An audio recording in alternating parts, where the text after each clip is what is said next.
Hello everyone and welcome. My name is Alexis and this is the preview to the introduction to the Complete Deep Web course for 2017. The Complete Deep Web course 2017 is an extensive and detailed course that has everything that you'll need to begin browsing the deep web, and we will take you through the beginning to the end, showing you how you can create a secure environment. We're going to be advising on the precautions to take while browsing the deep web and showing you how to properly configure Tor on multiple Linux distros and the Windows operating system. In addition, we will also be taking you through the installation process of popular security-based operating systems like Qubes OS and Tails OS. We will cover all aspects of the deep web, from the search engines to the deep web social networks. We will also cover how you can install and access Tor on your Android device.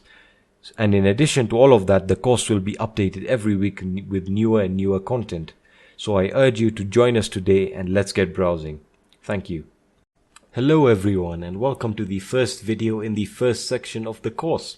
And in this video what we're going to be looking at is basically what the deep web is, and what are the differences between the deep web, the dark net, and the clear web. So let's get started. So basically the deep web, or it's also known as the invisible web or the hidden web, are parts of the World Wide Web whose contents are not indexed by standard search engines or cannot be indexed by web crawlers. So that means that you can't really find this information using the standard search engines, and it is estimated that the deep web makes up 96% of the entire internet, and that's really a lot when you come to scale how big the surface web really is.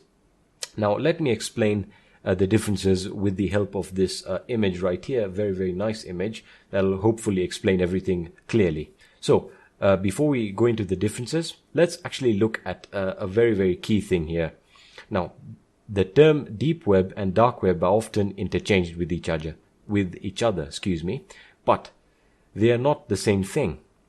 The deep web simply refers to anything on the deep web that can't be found using a search engine. And as you can see from this image right here, let's start explaining what the differences really are.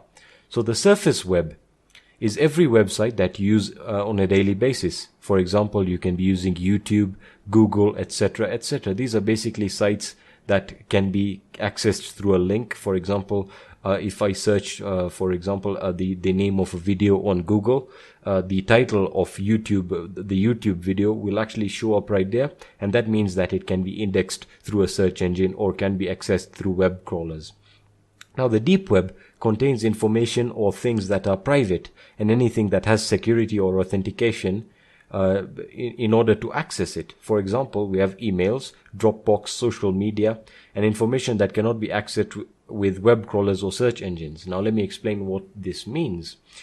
If I went to Google and I searched for the title of an email with the recipient name, I guarantee it's not going to come out, and that's because it's not going to come up, and that's because it cannot index emails because it requires a certain level of authentication. And this is what I wanted to explain to you. Many people, we want to basically access the deep web, and they really don't understand that the deep web is also part of the clear web, but slightly different. Now the dark web contains things that are purposely hidden, not necessarily for security reasons, and requires special software to access it, which we'll be discussing later in this course. And the example of that is Tor. We need the Tor browser to access the darknet, because those are basically sites that are purposely hidden so that basically you can't index them with a search engine on the deep web and the surface web. So that's basically it. We basically interchange these two terms together, but in essence they're all the same because they cannot be indexed through a search engine. Alright, so that's basically it for the first video. Hope you guys found this interesting. If you have any questions, just enter them in the Q&A section. Hello everybody and welcome to the second video in the first section. And in this video we're going to be looking at the common misconceptions and myths regarding the deep web or the dark net or dark web. So let's get started. So basically one of the most common myths that you'll find is that the deep web is illegal to access and that you may get arrested, or the FBI may come and knock at your door. Now, well, that is a very unique type of claim, especially since accessing the deep web is legal, and the software used to access the deep web or the dark net, which is the Tor browser, is actually free and it's legal to use. The only thing is that the police are trying to track down, or the FBI or any law enforcement agency are tracking down people who are doing malicious things on the deep web. They're not targeting everyone accessing the deep web. So really that's a very easy myth to bust. And you might find that in some countries that have certain level of censorship on the internet, for example North Korea, those type of countries will not have access to even the clear net or the normal internet, and that's really much more focused on countries that do not allow internet at all. Now, the second myth is that it is dangerous to access, in the sense that it's more risky, and there's a higher chance that your system will be infected. And that's not true at all, because statistics prove that the clear web has more threats in terms of threatening your computer or your identity, in the sense that there's so much malware on the clear web in forms of downloads, torrents, and the works really. So the third one is that you will be targeted or hacked, and that the risk of you being hacked is very high. Now, the deep web, as I said, every part of the internet has its advantages and disadvantages. Now, the deep web is only dangerous on certain malicious websites, certain sites that you may visit if you have the wrong intent. And as I've mentioned before, it's all about the sites that you visit. If you visit a dangerous site, then the risk of you being hacked gets higher. So it really is up to you and whether or not you want to get hacked. Now, the fourth one, which is also quite a very important one, is it's only for criminals. Now, the deep web is used by more than 2 million people every day. And almost all of these people use it for communication and anonymity. For example, it's used by journalists who want to basically post stories or post whatever information that they have anonymously. So really, the deep web is used for good. It's not like it's not. Now, I think this is one of the most interesting ones. It's the fifth one, and that the fact that red rooms are real, or red rooms exist. Now, if you guys don't know what red rooms are basically websites that will provide a live stream to a murder of a human being. Now, that may seem very vile, but there's no evidence to say that these red rooms exist. And I'm going to explain to you why they can't exist, technically speaking. So that the basic thing is that if you're going to live stream on the Tor relay, there's no way you're going to be able to do that, because the Tor relay has very slow internet connection speed, which we will see in the future videos. But basically the speed is so slow because the traffic is routed through the Tor relays. So you really can't live stream. Even at the lowest quality of video, it will be unplayable or unwatchable. So for that reason, red rooms aren't real, and there isn't evidence to support that. So the last one is that most of the sites are basically scary or malicious in nature.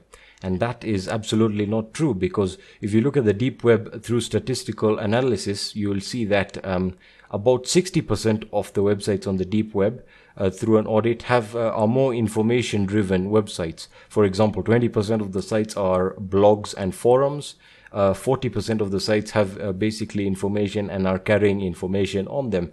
The other sites that we see, the malicious sites that, for example, are selling drugs and or counterfeiting money and legal documents, those are very few. I think about 3% of the time you will find them, and most of them aren't really malicious and are just fakes created by people to rob you of your money.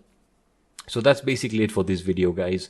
If you have any questions or you have anything you want to ask me, just let me know in the Q&A section of the course. Thank you so much for watching. Hello everybody, and welcome back to the third class of the first section. And in this video we're going to be looking at how Tor works, what Tor is and how it works. So basically Tor is the relay of networks that we're going to be using to connect to the deep web or the dark net. Now, Tor basically means the onion router. So let's get started. So basically, let's understand how Tor works. So Tor is a proxy, a system, a series of proxies that is used to anonymize communication over the internet. Alright, so Tor, the onion router, uses the Tor browser, which as I said is the tool that we're going to be using to browse the deep web or the dark net. So it encrypts data using the onion routing system, which is basically a layer of proxies that will shield your basically your traffic as you're browsing the deep web or dark net. Now, as you can see, this is you basically. You are the Tor client. Now, the Tor client is going to go through a node. All right. The first node is always going to be it's going to be permanent. It's going to be the same node every time. I'll explain what a node means later. So basically, this is the entry guard, which is the first node. Now, the first node is going to communicate randomly to the second node. All right. Now, because of this randomization of the connectivity from the first to the second and to the third, that's why you're always going to have a unique and different IP address all the time. So it's going to communicate to the middle relay, which is the second node, which will then randomly choose the third node out of, you can see, out of 1,000 nodes that Tor has. So basically what's happening here is your computer is going to connect to a node, the permanent, the primary, the first node on the Tor network, and then that one is going to randomly connect to one out of 1,000 other nodes, which is then going to connect to another one out of 1,000 nodes. So it's basically just randomizing your connection and shielding it through basically these different nodes under the different IP addresses. And finally, you reach the destination, which is basically the server on which the website you're visiting is hosted. So as you can see, there's actually a key here on this chart, the encrypted by Tor, which is the green line, which as I mentioned over here.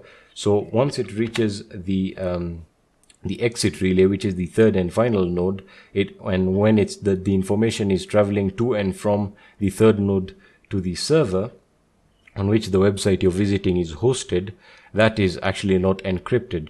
So that really doesn't matter, because at this point the data being transferred has nothing related to you, except for one part which I will discuss in the anonymity section of this course later on.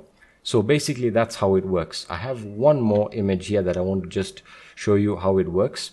So basically as I said over here, it's going to have your computer. This is you right here. And basically you're going to connect to the first node. This node is going to randomly select another node, and that's going to select another random node. And then you have your exit node, which actually takes you to the website that you wanted to visit. So pretty simple to understand how Tor is doing this and how it's shielding your information and how it's keeping you anonymous on the deep web or the clear or the dark net, excuse me. So that's basically it for this video, guys. If you have any questions or you want to ask me anything, just let me know in the Q&A section of the course. Thanks for watching. Hello everybody, and welcome to the fourth video in this first section. And in this video we're going to be looking at PGP, which basically is an encryption system that is used on the deep web, or actually is a very good encryption system that should be understood in order for you to communicate safely and securely across the deep web. So what does PGP mean? PGP basically stands for pretty good privacy. And that is a pretty good abbreviation, I must say. So let's get started. Getting started, let's understand what PGP is. So PGP, as I said, is pretty good encryption. It is a way to encrypt messages online, which I will get to in the future videos. So basically, it's used to encrypt email, texts, files, and more. And it is used on the deep web to share information that is sensitive or private. As I said before, it's a very good encryption service.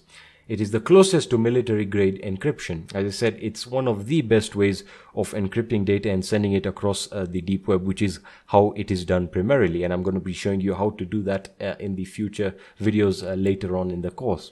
So let's understand how it works in detail. So I have this very, very nice image here, and it's basically saying, how does PGP work? Forget about this GPG, that's just the opposite abbreviation.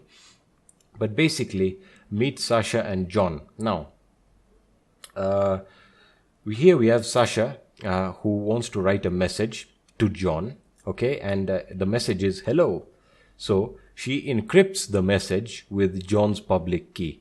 So basically John has sent her his public key, and she has encrypted the message with the public key, and then she has sent the encrypted message through basically the deep web or the dark net, and John then receives the encrypted message or file and then decrypts it with his private key, which only he has, and only he can read the message then, which is hello. So it doesn't matter if the message is intercepted in the middle right here when it's being transferred across the deep web or the darknet.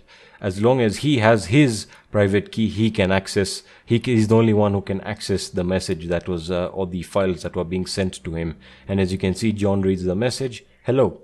So that's basically it for this video and this section, guys. This was basically the introduction to all that we're going to learn in this course. And in the next video, or in the next section, excuse me, we're going to actually go into setting up the basically the deep web environment.